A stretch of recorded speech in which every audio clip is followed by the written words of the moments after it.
Hello and welcome to an exclusive video interview brought to you by the Enterprise World. Today we have with us Mr. Kimman Balakrishnan, who is the CEO of Extrieve Technologies. The company boasts over 25 years of experience in delivering innovative solutions for business-critical applications. It has made a significant impact in the imaging, enterprise document management, and workflow domains, enabling businesses to achieve operational excellence through world-class technologies. In this interview, let us know more about their journey. Welcome, sir. Thank you very much. Yes. Sir, we'd love to know more about your company. Well, as you mentioned, we're 25 years old, which is quite old, but being in the technology space, in the kind of technology we are still a startup, and which really means the ability to move in an agile fashion.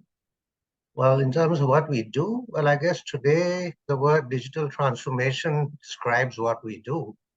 But this is not a term that's been in use for very long. It's a fairly recent addition to the technology jargon. So we've been in the past called an imaging company, document management company, workflow company. But the thing is that what we do is build best-in-class software in the area of enterprise business workflows and content management. And this spans a very vast set of technology areas, which we have gradually acquired the expertise in over these 2 decades. Excellent, excellent. And so what are the products and services that you specialize in? And also, how do you decide to take the company further in terms of your products and services? Well, in terms of what we provide, it's enterprise workflow and content management are the main things that we've been focused on so far, which are provided to very large enterprise customers. Now, these are very large applications and involve, if you look at the entire portfolio, it includes many technology components and solutions in the area of document capture, document creation, imaging, OCR, data extraction, now AI-based analytics, and of course, large volume management. And finally, because it's an enterprise platform, there's a lot of emphasis on scalability, reliability, because ultimately, if the software doesn't work, then it's of no use to an enterprise. So even if somebody compromises on functionality, the criticality is reliability. As all users of technology today, we're all familiar with how frustrated we feel when something is not working. It's easy to get around something that's not as friendly as we want it to be. But as long as it gets the job done, we're okay with it. But if it's not working, we get very frustrated and, it's not a very happy experience. And from business perspective, it means a loss of business, right? Loss of business, loss of credibility. So in the enterprise place that we are in, reliability, scalability, this is critical. And so that's what we offer. It's a technology platform, but because it's given to large enterprises, there's this implementation, customization, support service element to it. And we've kind of built our expertise in how do you provide these services as efficiently, as reliably as possible. Because now, for example, if there are compliance-related changes, regulatory changes, then you have to make sure that you do it fast. And you've got to make sure that once you complete it, it's not going to impact the rest of business. And so it's critical that even service delivery has a lot of efficiency requirements behind it, which is not often realized, because we generally think of services as something which, okay, you bill on a time basis, but the reliability requirements there are even more stringent than with the software, because sometimes you have to do it very, very fast. Superb, superb. And so, as you mentioned, like you've been in the business for over 2 decades. So obviously there have been a lot of obstacles that you faced. So what were some of the initial challenges that you overcame while starting the company? Well, firstly, it's 2 people who founded a company, neither of whom had any kind of business background. So, what does it mean to run a business? That is something which you have to learn first. And, because Everybody looks at an entrepreneurial dream that I want to do something, but at the end of the day, it's a business, and you got to know how to run a business. And so learning how to do that, of course, we're talking 2 decades ago when the technology space was not as vibrant as it is today. So financial challenges, I remember a banker telling me, first earn some assets, then I can lend you some money. And now, even though our RBI framework for lending to software companies is very, very evolved, bankers don't do that. So financial challenges, cash flow challenges, and the most important thing, how do you convince a customer to trust a piece of software that's built in India? Now we're talking 20 years ago. Today, credibility of Indian engineering is much higher, but it's not something that was thought of before. And so the biggest challenge is, how do you overcome these hurdles? How do you make a customer take a risk? Now, a customer taking a risk is different from you or me as an entrepreneur taking a risk, but a customer has to keep. So that's really the biggest challenge. And of course, but learning how to run a business, that is something that's very, very difficult. Now it's much easier. Information is much more easily available. Those days was not so easy. And as you know, the regulatory framework is not simple. Compliance is not simple, which many of us tend not to focus on, but it proves to be an extremely weakening factor for many companies. Amazing, amazing. So obviously, and when we talk about the technology space, one has to be constantly very innovative, and the competition is very massive. So what are some of the strategies that you use to adapt to the changing marketplace conditions and also to your customer needs? Well, the basic thing with any product that you sell, firstly, you got to understand, what is the need you're fulfilling.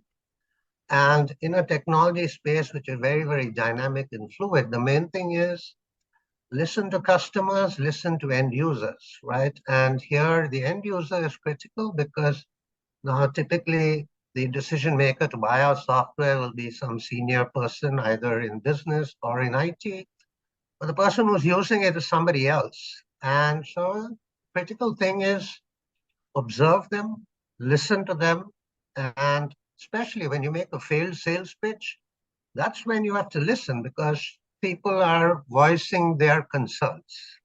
Now, you may not have addressed that problem today, but if you listen, and then you know that, okay, how can I make this different so that I can help this person a little more? How can I make his activity a little more productive? How can I make it more efficient? And so that's a critical aspect of innovation. And then the question is, how do you make that possible? Are we doing it the right way? Is there a completely different way? So critical self-appraisal is the main thing that can help you innovate, because if you feel comfortable with what you're doing, there's no way that you're going to be able to change it. And innovation is about change, right? And so to believe that, oh, somebody does it this way, that's the only way to do it, or a big company does it this way, that's the only way to do it. If you think that way, you're not going to innovate. Creativity stops if you start mimicking. Great, great. Well said, sir. So, we've talked a lot about the company, so we'll emphasize a little bit about you and your professional journey now. So we'll be delighted to know more about your professional experience and journey. Well, I got the entrepreneurial bug when I was completing my MBA from IIM Ahmedabad, and not very usual in those days. A very small group of us who actually felt that we wanted to be entrepreneurs. And most of the ones that did were typically from families with a business background. So I had this bug, but no background, no resources.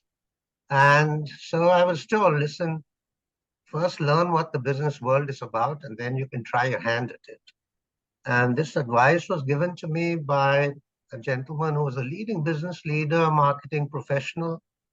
And so he said, okay, come and join me in a research agency. I sat with him for about a year or so, and where we did some research in businesses that have gone bankrupt, in the NGO space where essentially learning what it is that makes businesses or organizations run.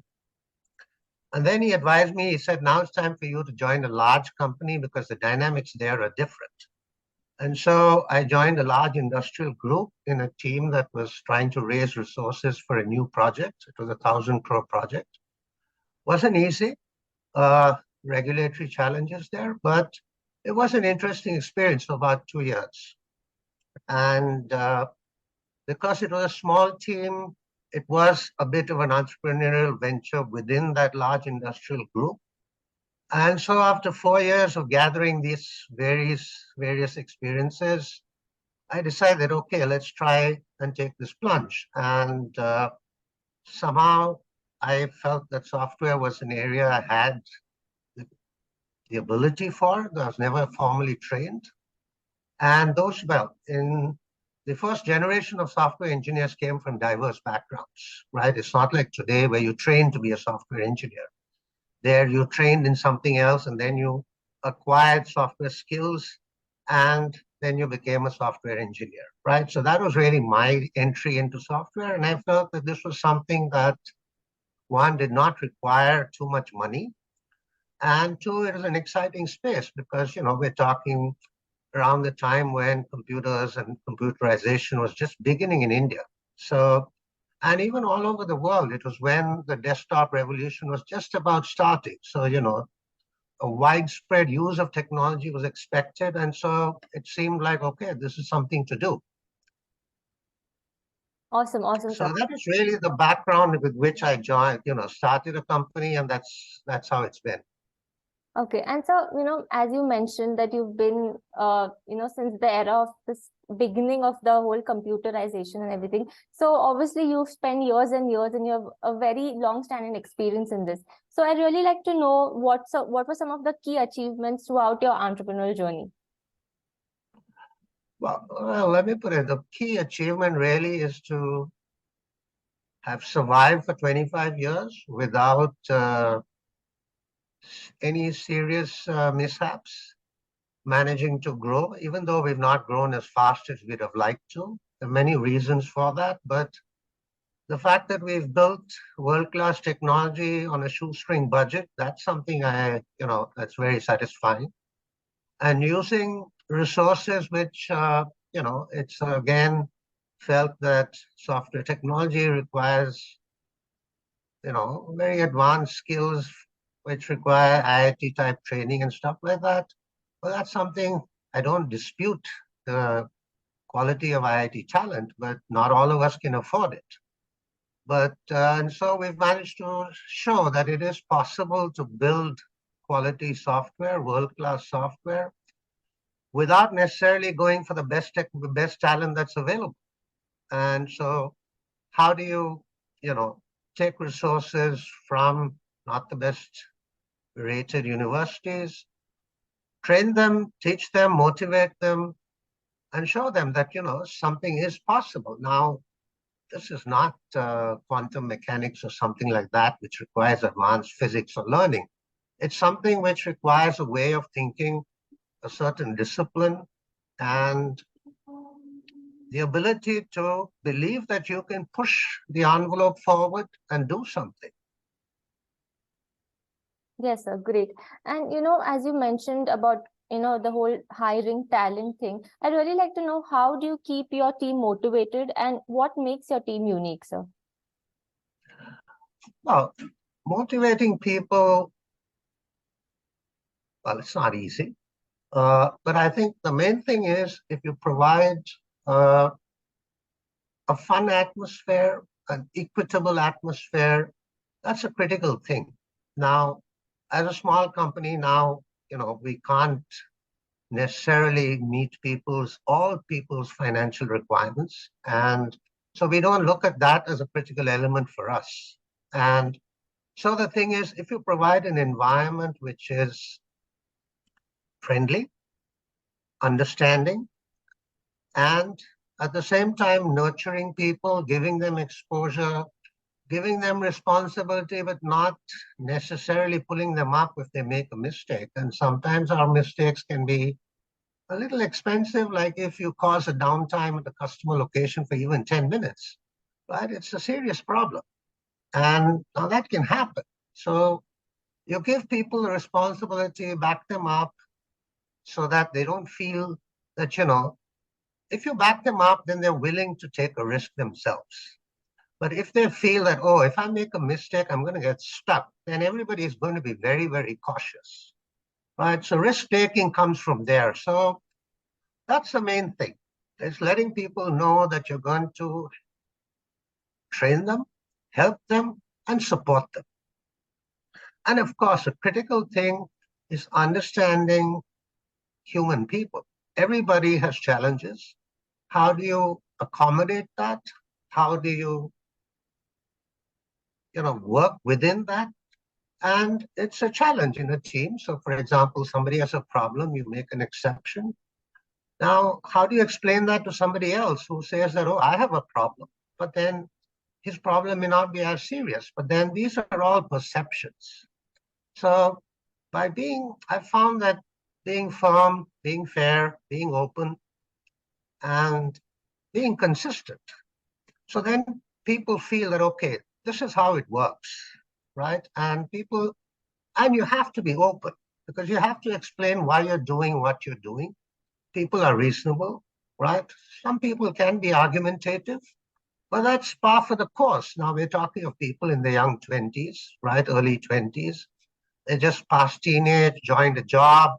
So they will argue, which is fine, but people see reason. People are reasonable at the end of the day, right? And so that's the thing. Open communications, keeping it free, keeping it fair, that's the main thing.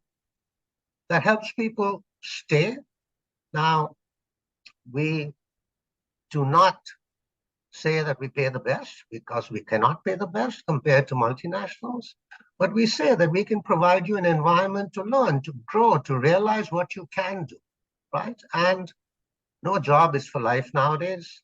So if they work for 3 years, they learn a lot. And what we found is that our people go outside and they come back and say, there's no company as understanding of us as this one. And you gave us skills that help us no matter where we go. And these could be technical skills, non-technical skills, soft skills, because ultimately, it's not just doing your job, it's having to do your job in an organizational context that really determines whether you succeed or don't. Right? So yes, a Sachin Tendulkar can, even a Sachin Tendulkar cannot work without a team, right? It's not a single man sport. Maybe a chess player, a tennis player, single man game, it's possible. But even they depend on a team to keep them going. Right? Behind every tennis star is about 20 people who are helping him reach where he has to. And I'm sure that applies to a chess player too. Yes, yes, sir. Excellent. I think what you've said is like absolutely correct.